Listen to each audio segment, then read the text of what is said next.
What's up, basketball fans? Welcome to the Warriors Report. It's time to talk about the Toronto Raptors and the Chicago Bulls because they are playing in a play-in tomorrow, and this is a preview highlighting some of the numbers. I'm going to give you some X factors for both teams. I'm also going to highlight some of the detail numbers, like bench numbers as well, and there's quite a few similarities between these two teams. I'm also going to give you my final verdict at the end of this video. So if you're ready to watch, make sure to give it a thumbs up. If you wish to hit the subscribe button as well, that would be very much appreciated. So with that being said, let's get into today's video. Now, unfortunately, there's no shout out for today's video because no one got the trivia question correct. So the correct answer was OG Anunoby. It wasn't Jakob Poeltl, it wasn't Scotty Barnes. But let's talk about the Raptors and the Bulls. They faced off against each other 3 times this year, and the Raptors won 2 of those games. The Bulls won 1. And during those 3 games, the highest number from each team, Zach LaVine averaged the highest points per game, while Fred VanVleet, despite only scoring less than 10 points in his last game, he's averaging about 20 points per game against the Chicago Bulls, thanks to his 30-point game and 27-point game in those back-to-back games against the Chicago Bulls earlier this season. Now, when you go into some of the details of these numbers, you'll notice there's actually not that much of a difference between these two teams when they face off against each other in these 3 games. So both of these teams average 104 points, obviously a 0.3 difference between these two teams. And obviously there's a little bit of a difference, not a little bit, quite a bit of difference in the field goal percentage and the 3-point percentage as well. And as a Raptors fan, that really worries me because the Raptors, although they have had the 4th best defense since the All-Star break, you cannot allow your opponents to shoot 50%, nearly 50% from the field, while also hitting 36% of your 3-pointers as well. Now, taking a look at the rebound numbers, again, almost identical. I know a lot of people may not feel like this game is going to be very close given Raptors' home record or, the way the Chicago Bulls' road record may be, but I think this game is going to come down to the wire. This is going to be a very close matchup, and the numbers show it right here. And I think in terms of talking about different matchups and X factors as well, we'll talk about that right now. Now, for the Toronto Raptors to win this game, something has to happen between these two guys. Both of these guys, we know the Raptors' bench scoring is downright terrible. We need absolutely to have Pascal Siakam and Scotty Barnes go off tomorrow. One of the big things with the Chicago Bulls is they don't have a big front court. Outside of Nikola Vucevic, who's a center, and I believe he's listed at 6'10", 6'11", they don't really have any power forwards. I know they have Patrick Williams, and I'll get to that in just a second. But if there's ever a game for Pascal and Scotty Barnes to go off of, this is the game for them to really perform and really just carry the team on their shoulders. I expect nothing less than 20 points from both of them because the Raptors will need every one of those points. Obviously, we know the Raptors' offense has struggled at times, so I think the Raptors will really be dependent on these two guys to really shine offensively and take that bigger step tomorrow because the Chicago Bulls do have really good guard play. So obviously, you're not expecting Fred to go crazy, even though he's averaged 20 points per game against the Chicago Bulls. They have Alex Caruso. They also have Patrick Williams as well. So I think the burden on these two guys will be huge. Obviously, I expect OG to go off as well. But in terms of Patrick Williams, we have to talk about him because the Chicago Bulls are in a very interesting situation where since I should say not acquiring, but picking up Patrick Beverley from the buyout market, they have started him and Alex Caruso, but obviously starting them two along with Zach LaVine and DeMar DeRozan and Nikola Vucevic. That leaves the power forward position, well, a little bit undersized. So Patrick Williams, 6'7", he's a really good defender. He can hit the 3-point ball at 41% of his clip. Although he's doing it at about 3 attempts per game, he's shooting it a lot better than Alex Caruso. So this is going to be a very interesting to see what the Chicago Bulls do. Will they start Patrick Williams or will they have Alex Caruso on Pascal Siakam like they did last game where Pascal Siakam played really efficiently and played really well last game? So I think this is going to be the big X factor for the Chicago Bulls. If they hope to win tomorrow, it's going to be Patrick's defense. Not to say Alex Caruso by any means. Obviously, we know what a great defender he is. Not to say that it's a drop-off between these two, but just in terms of size, like Patrick Williams will do a much better job of guarding Pascal or Scotty Barnes as opposed to Alex Caruso. He's listed at around 6'4". Patrick Williams is about 6'7". So I think if the Chicago Bulls win, obviously you could state the obvious. You need Zach and DeMar going off. But I think this is going to be the clear X factor because the Chicago Bulls will need every bit of Patrick's defense against Pascal to shut him down or at least slow him down a little bit so he's not shooting the ball efficiently. Now, in terms of the X factor for the Toronto Raptors, I actually think it's going to be Nick Nurse. The reason being, I know people are going to say, well, the Raptors didn't have Jakob Poeltl at the beginning of this season, which is why they may have lost one of the games. I do want to state, though, the last time the Raptors played the Chicago Bulls, they did have Jakob Poeltl, but you'll notice he didn't play a lot of minutes.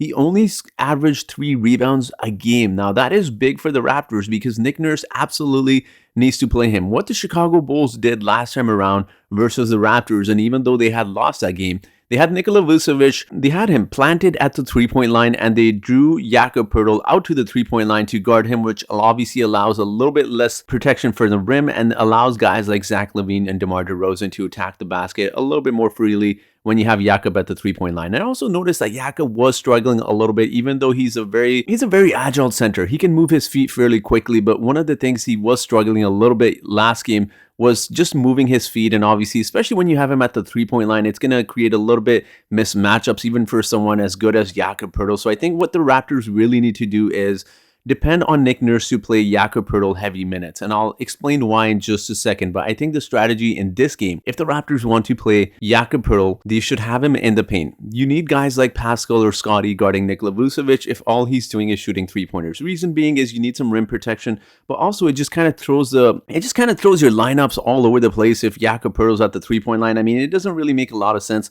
But the reason you really need Jakob in the game, and I really hope Nick Nurse plays him good, and when I mean good, I don't mean 25 minutes. I mean 30, 33, 35 minutes tomorrow, is because one thing I want to emphasize on this, I'm going to go back on the statistics here. As good as the Raptors have been defensively, look at that field goal percentage of 50% and 36% from the three-point line. The Raptors aren't going to outscore the Chicago Bulls by, it's not going to be 120 to 115 games. The Raptors struggle offensively. So one way to prevent the Chicago Bulls from shooting that efficiently is not only protecting the rim, but ensuring that you grab those rebounds. The last thing you want to do is give up offensive rebounds to the Chicago Bulls and then have them, shoot 36% from the three-point line. That's going to absolutely kick you, hard in the ass, and you don't want that. You don't want the Chicago Bulls to be shooting the way they have been in the 3 games versus the Raptors. And I know Pascal was missing for 2 of those games. I know the Raptors didn't have Jakob Poeltl, but it's so essential for the Raptors to really grab those boards. And that, I personally believe, is going to be a big factor in the Raptors preventing the Chicago Bulls from scoring a lot of points. You need to secure those defensive rebounds. Now, another thing I really want to emphasize on before I end this video is the home record. I know the Raptors, look, a lot of fans feel like the Raptors are being not very consistent, but one of the things you really need to look at is the Raptors' home record. They have been playing like a really good team at home when you take a look at their 27-14 record at home, while the Chicago Bulls are 18-23, which honestly isn't bad. Like, anytime you play close to 500. I know it's not exactly 500, but anytime you play close to that, that's not bad. Obviously, you wouldn't want the Raptors record of 14-27 on the road. So honestly, 18-23 is by no means a bad record. And also, when you look at the Raptors since acquiring Jakob Poeltl, they have been 11-2 at home. I know people are going to say, well, we beat, a lot of bad teams, which is fine, but we also beat a lot of good teams as well. While the Chicago Bulls, since the trade deadline, they're 8-5 on the road as well, which is pretty good. So something's clearly going to give. Like, it's going to be a very competitive game. I'm personally very excited. I also wanted to quickly highlight the bench, because I think the bench is going to be very important for both teams. So it's going to be one of those situations where you're going to have one key guy off the bench that is just going to come and be such a big spark. Now, I wanted to highlight both of these teams here because you look at the Toronto Raptors where they are and the Chicago Bulls at 24th on points from the bench. This is obviously downright terrible because they rank near the bottom, but there's so many similarities between the Raptors and the Chicago Bulls, as if it wasn't enough that they were averaging almost the same amount of points in those 3 games, and also the rebounds as well. You look at the points from the bench, the Raptors and the Chicago Bulls, 28 points from the Raptors bench, 31 from the Chicago Bulls. You look at the field goal percentage, 46% from the field for the Raptors, 48.9% for the Chicago Bulls. The free throw percentages are very similar, just 2 percentages off. The rebounds are exactly the same yet again. They're both of these teams, their bench is averaging 14.6 rebounds per game.